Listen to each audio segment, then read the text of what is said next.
नमस्कार दोस्तों, हमारे चैनल पर आप सभी का स्वागत है। दोस्तों, आज की कहानी है बीरबल ने क्यों कहा कि वह ढोंगी है।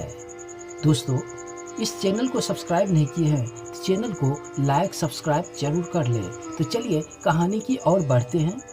बीरबल बहुत नेक दिल इंसान थे। वह सदैव दान करते थे और इतना ही नहीं, बादशाह से मिलने वाले इनाम को भी ज़्यादातर गरीब और दीन दुखियों में बांट दिया करते थे। परंतु इनके बावजूद भी उनके पास धन की कोई कमी नहीं थी। दान देने के साथ साथ बीरबल इस बात से भी चौकन्ने रहते थे कि कपटी व्यक्ति उन्हें अपनी दीनता दिखाकर ठग न ले। ऐसे ही अकबर बादशाह ने दरबारियों के साथ मिलकर एक योजना बनाई कि देखते हैं कि सच में दीन दुखियों को बीरबल पहचान पाते हैं या नहीं। बादशाह ने अपने एक सैनिक को भेष बदलकर दीनहीन अवस्था में बीरबल के पास भेजा। अगर वह आर्थिक सहायता के रूप में बीरबल से कुछ ले आएगा तो अकबर की ओर से उसे बहुत ढेर सारा इनाम दिया जाएगा। एक दिन जब बीरबल पूजा पाठ करके मंदिर से आ रहे थे तो भेष बदले हुए सैनिक ने बीरबल के सामने आकर कहता है कि हुजूर दीवान, मैं और मेरे 8 छोटे छोटे बच्चे जो 8 दिनों से भूखे हैं। भगवान का कहना है कि भूखों को खाना खिलाना बहुत पुण्य कार्य है। मुझे आशा है कि आप मुझे कुछ दान देकर अवश्य ही पुण्य कमाएंगे। बीरबल ने उस आदमी को सिर से पांव तक देखा और एक क्षण में ही पहचान लिया कि वह ऐसा नहीं है जैसा वह दिख रहा है। बीरबल मन ही मन मुस्कुराए और बिना कुछ कहे बोले ही उस रास्ते पर चल पड़े जहां से होकर एक नदी पार करनी पड़ती थी। वह व्यक्ति भी बीरबल के पीछे पीछे चलता रहा। बीरबल ने नदी पार करने के लिए जूती उतार कर हाथ में ले ली। उस व्यक्ति ने भी अपने पैर की फटी पुरानी जूती हाथ में लेने का प्रयास किया। बीरबल नदी पार करके कंक्रीट मार्ग से जाते हुए 2-4 कदम चलने के बाद ही जूती पहन लेता है। बीरबल यह बात भी गौर कर चुके थे कि नदी पार करते समय उसका पैर धुलने के कारण वह व्यक्ति और भी साफ सुथरा और चिकना मुलायम गोरी चमड़ी दिखने लगी थी। इसलिए वह मुलायम पैरों से कंक्रीट मार्ग पर नहीं चल सका। तब उस आदमी से बीरबल ने पूछा, क्या हुआ?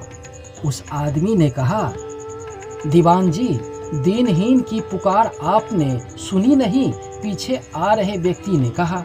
बीरबल बोले, जो मुझे पापी बनाए मैं उनकी पुकार कैसे सुन सकता हूँ?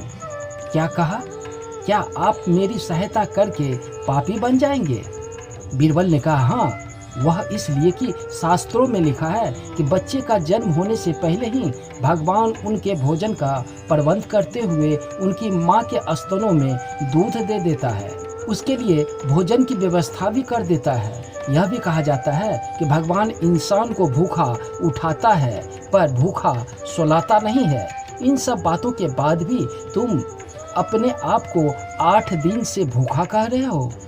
इन सब स्थितियों को देखते हुए यही समझना चाहिए कि भगवान तुमसे रुष्ट हैं और वह तुम्हें और तुम्हारे परिवार को भूखा रखना चाहते हैं। लेकिन मैं उनका सेवक हूँ। अगर मैं तुम्हारा पेट भर दूँ तो ईश्वर मुझसे रुष्ट हो जाएंगे। मैं ईश्वर के विरुद्ध नहीं जा सकता। न बाबा, न मैं तुम्हें भोजन नहीं करा सकता, क्योंकि यह सब कोई पापी ही कर सकता है। बीरबल का यह जवाब सुनकर वह चला गया। उसने इस बात की बादशाह और दरबारियों को सूचना दी। बादशाह अब यह समझ गए थे कि बीरबल ने उनकी चालाकी पकड़ ली है।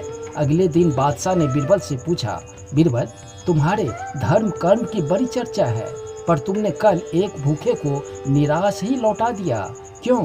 बीरबल ने बोला, जापना, मैंने किसी भूखे को नहीं बल्कि एक ढोंगी को लौटा दिया था, और मैं यह भी बात जान गया हूँ कि वह ढोंगी आपके कहने पर मुझे बेवकूफ़ बनाने आया था। अकबर ने कहा, बीरबल, तुमने कैसे जाना कि वाकई यह भूखा नहीं था? ढोंगी था। उसके पैरों और पैरों की चप्पल देखकर यह सच है कि उसने अच्छा भेष बनाया था, मगर उसके पैरों की चप्पल कीमती थी। बीरबल ने आगे कहा, माना कि चप्पल उसे भीख में मिल सकती है, पर उसके कोमल मुलायम पैर तो भीख में नहीं मिल सकती है, इसलिए कंकर की गरज सहन न कर सके। इतना कहकर बीरबल ने बताया कि किस प्रकार उसने उस मनुष्य की परीक्षा लेकर जान लिया कि उसे नंगे पैर चलने की भी आदत नहीं थी। वह दलित नहीं बल्कि किसी अच्छे कुल का खाता कमाता पुरुष है। बादशाह बोले, क्यों न हो, वह मेरा खास सैनिक है। फिर बहुत प्रसन्न होकर बोले, सच में बीरबल, तुमसे बहुत खुश हूँ। तुम्हें धोखा देना आसान नहीं है। बादशाह के साथ साजिश में शामिल हुए सभी दरबारी के चेहरे सूझ गए।